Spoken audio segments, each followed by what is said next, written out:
मारूफ YouTuber सादुर Rahman उर्फ डकी भाई पर पाकिस्तान की national cyber crime investigation agency NCCIA की जानिब से ये इल्ज़ाम आयद किया गया है कि उन्होंने गैर कानूनी ऑनलाइन बैटिंग और ट्रेडिंग एप्लीकेशंस जैसे बिनोमो 1xbet bet 365 और B9 गेम की प्रमोशन की, जिन्हें पाकिस्तान में जुए या धोखाधड़ी के जिम्रे में शुमार किया जाता है।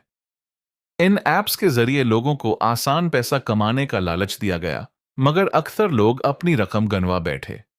डकी भाई को 17 अगस्त 2025 को लाहौर एयरपोर्ट से गिरफ्तार किया गया और उनके मोबाइल से कई मुश्तबा सबूत मिले, जिनमें बिनोमो के नुमाइंदों से चैट और अदायगियों के रिकॉर्ड शामिल हैं।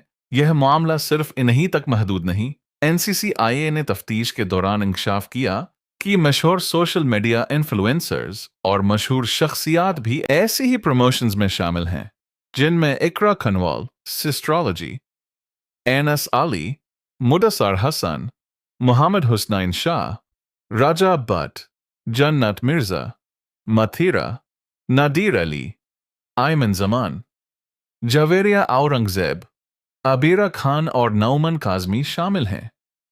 इन सब को तफ्तीश के लिए तलब किया गया है।